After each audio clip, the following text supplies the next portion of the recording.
Hi guys, welcome back to my channel. I'm back at it again with another video. Recently the weather's been so hot, so as you can see I didn't even do my makeup today. I've just come to you on a natural flex, but I'm not going to waste time. The purpose of today's video is to give you the inside tea into all the Coventry University student accommodations. So I know a lot of you are going to be receiving your results very soon, and you want to know, where should I live? What's the best choice for me? Not what's the best choice, not what they think is the best choice for me, but what is the best choice for me as an individual for the course that I want to do. So I was a student ambassador, so I've got all the inside tea. But make sure you like, comment, subscribe, and make sure you watch it to the end because you do not want to miss any important details. Let's get straight into it.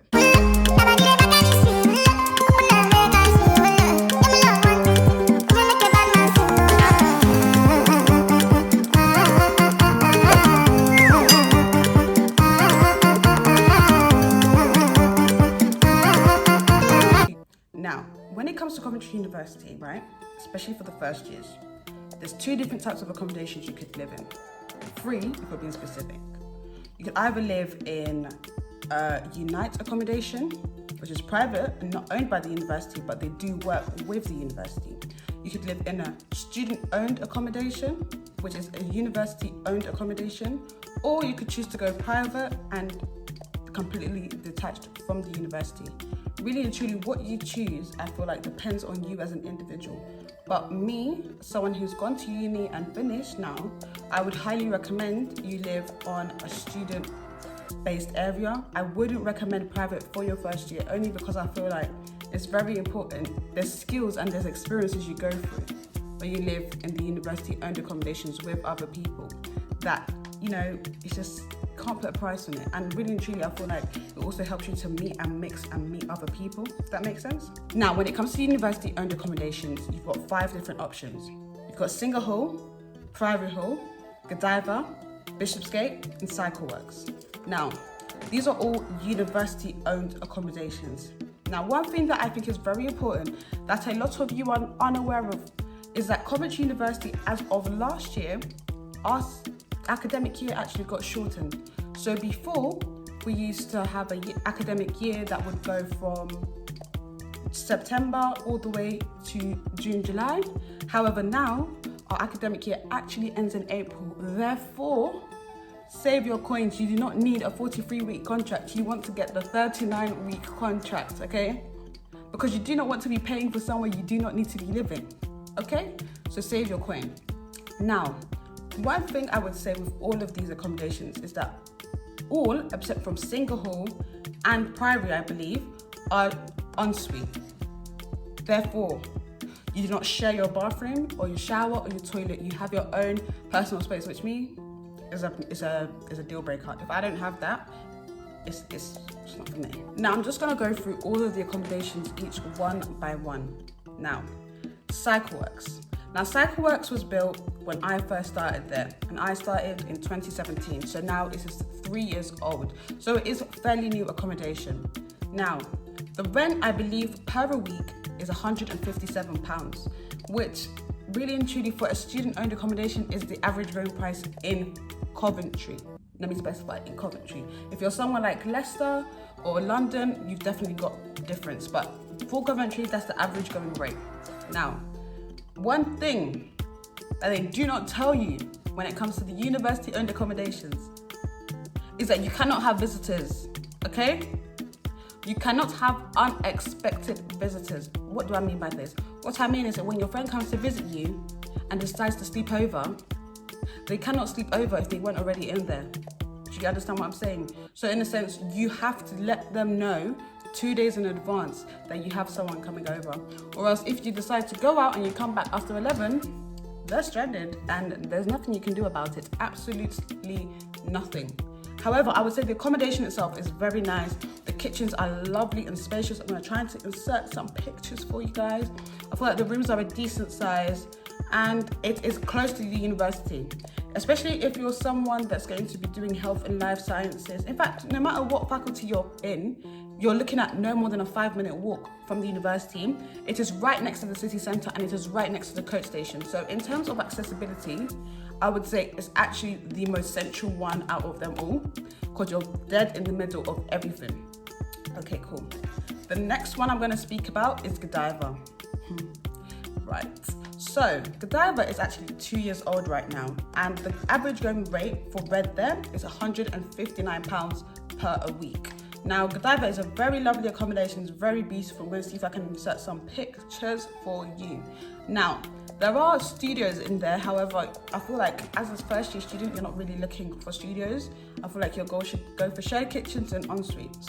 Now, one thing that I feel like a lot of people do not know and will not know until they get there.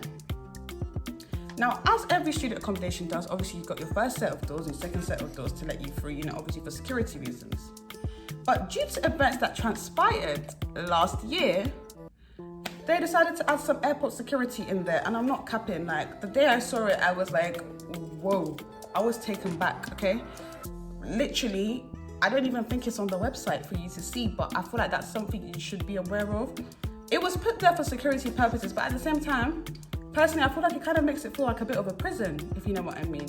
But at the same time, I understand people did not really give them much of a choice. With Godiva anyway, I would say in terms of distance to the university, very close. And the one positive I would say with Godiva, unlike Cycleworks, is that it is central to all the other accommodations. Therefore, if you are looking to, be close to your friends, be close to the library, be close to your lessons, it is dead on in the middle, I would say. So I would say it's the melting pot of all the accommodations, if that makes sense. And also I would say Gosford is basically like the Oxford Street of Coventry. So in a sense, you're basically on the strip. You're basically in the middle of everything and close to everywhere. But apart from that, it's a lovely accommodation. I mean, I can't really fault it. The only thing I can fault, again, is the high level of security, which is needed, but at the same time, it's like, can I have fun? I came to uni to get a bit of freedom at the end of the day, but people abused what's given to them, and look what happens. But overall, I would say it's a lovely accommodation, and yeah. Now, the next one I'm going to go to is Bishopgate.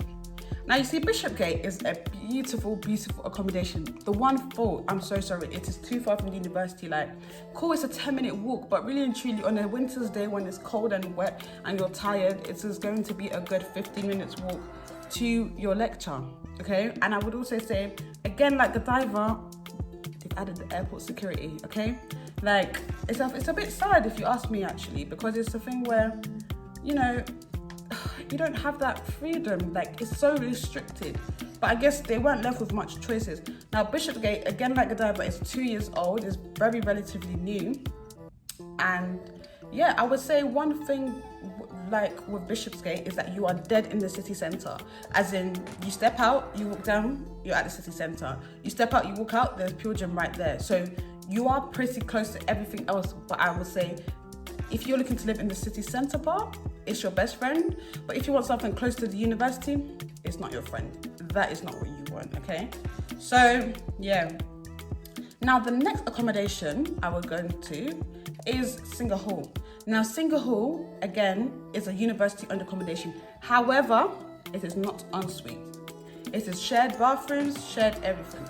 Now, the only thing I would say is if this is accommodation suitable for someone who's looking for something relatively cheaper than an en-suite, and the going rate for there is £110 a week.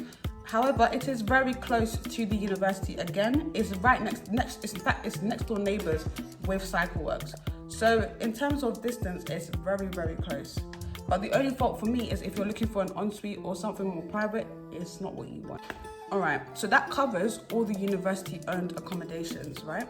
Now, one thing that's important, I forgot to say, is that when it comes to these accommodations, they all have separate laundry rooms. Therefore, you do have to pay an additional charge every time you want to do your laundry, which I think is a bit, like, why couldn't they just put washing machines in all the kitchens, if that makes sense? Why? I guess they're trying to make money, but at the end of the day, we are students. We need to save our money. Another thing with all these accommodations is also, you do get included gym memberships with them, which I think is very good because as a student, your mental and physical state of mind is very, very important. Like, I would highly encourage you to go to the gym, even if it's once or twice a week. You need that detox, you need those endorphins in your system because uni can be a very stressful place. I tell you that for free, okay? Cool. So that covers all the university-owned accommodations. Now, the next set of accommodations I'm going to is the Unite. Now, with Unite accommodations, they are a lot more free and a lot more flexible as opposed to the university accommodations. What do I mean by this? What I mean is that in terms of security and in terms of, freedom, there's a lot more freedom when it comes to these accommodations, but that's purely based on the fact that it's not a university-owned accommodation. So, first one I'm going to speak about is Raglan. Now, Raglan is probably the cheapest one out of all of them. However, it is the oldest, I would say. So you still do get your ensuite, you still have your shared kitchen. It's on the same street as Cycleworks and Singer. However, the only issue I would say is a bit older. But at the same time, if you're looking for something cheap and you still want an ensuite, that's probably what you want to get. Now, any faults on it? No, can't really fault it. It's just there. Like, there's nothing wrong. It's your standard student accommodation. Cool. Now, the next one you have is Gosford. Now, Gosford, I believe now is about 5 years old. So it's not too old, but it's not the newest. But at the same time with this one, the price has gone up. When I checked it for you guys, it was £200. Now 200 is relatively quite high, I'm not going to lie, because I believe when I was in first year, I think it was about 150, something around those. And obviously with this accommodation, you still have to pay for your laundry, and it does not include a gym membership. So none of the Unite accommodations come with the gym membership. So which I think, but in terms of the location, it is in the prime location. You are right in the strip, Gosford, right next to everything. You're close to the university, when I say you're close to everything, you are dead on in the middle of Coventry. Now, the next accommodation, which is right opposite, is called Callus Court. Now, Callus is a very interesting accommodation, right? Because before I went to Cov, it used to be the accommodation to live in, but I would say the accommodation to live in now is Godiva. It used to be the accommodation to live in. However, what I would say now is that Callus is just there. But the thing with Callus is that you've got the new flats and the old flats. Now, the going rate for the Callus accommodations, I believe, is around 150, which is all right because at the end of the day, you have your ensuite, your shared kitchens, and you're right next to the university within less than 5 minutes, I would say. So it's perfect, really, for what you want. As a student, it ticks all your boxes. Again, in terms of laundry, you have to pay for the laundry, the same as the other Unite accommodations. And yeah, really and truly, I can't really fault it. But if you have any questions, obviously any comments, make sure you go below. I will answer them. And make sure you're watching this to the end of the video so that you can get a real insight into everything. Now, the next accommodation that a lot of people actually do not know about is Apollo House. Now, Apollo Works. Now, Apollo Works, right, it's actually on the same street as Raglan. As in, when I say the same street, it's so hidden and tucked away, you would never even know a student accommodation is there. But it is a lovely, lovely accommodation. A lovely accommodation. I believe the going price for that is 147. So it's actually relatively cheaper than the other accommodations. Again, you have to pay for your laundry. All these are standards in most university accommodations anyway. However, I would say it's actually a lovely accommodation, but a lot of people just do not know about it. So I have given you the drop on that, okay? In terms of location and walking to the university, 5 minutes. I promise you, it's not longer than that. It is very, very, very close, and it's actually really close to a church right by the corner. So if you're someone that goes to church every Sunday, really looking to live in there. Now, the last accommodation from Unite, you've got Millennium. Now, Millennium was actually built when I first started, which is 3 years ago. So in terms of its location, it is dead next to the city centre. Like, literally, you walk out and you're in the city centre, literally. The only thing is, it's a bit further from the university, so you're looking at more of a 10-minute walk. However, it is a lovely, lovely accommodation. And again, it's Unite, so in terms of security and just like freedom and flexibility, you have a lot more freedom and flexibility as you would with the other university accommodations. So that in all covers the university accommodations, all right? So again, I'm gonna go over it. All of these are Unite. You've got Raglan, you've got Millennium, you've got Callus, you've got Gosford, and you've got Apollo Works. Aim to get a 39-week contract with these people because you do not need a 43-week contract, okay? Next, you've got the university-owned accommodations, and that would be Cycleworks, Singer Hall, Godiva, Bishopsgate and Priory. Remember, all three, Bishopsgate, Cycleworks and Godiva, are all en-suites and they are all safe catering, whereas Singer is not an en-suite, it's shared bathrooms, but it's relatively cheaper than the other ones, and Priory is a catered accommodation, okay? Now, I'm just gonna touch on this, okay? Now, in terms of going private, you know, unless you just couldn't get an accommodation, I wouldn't recommend you going private for your first year of the university. However, if you do want to go private, make sure it's somewhere that is not so far from the university. And I would also say code is not your friend. You don't want to live there, but that is a video for another day, okay? That is a video for another day. I'm gonna give you guys the drop on code, okay? Because that's not your friend. I'm so sorry. The staff there are lovely, but they are not student friendly. The staff are lovely, but code are not student friendly. But that is a video for another day. I hope you guys found this video really informative. If you have any questions, literally comment them below. I'm going to be answering everything. And thank you for watching.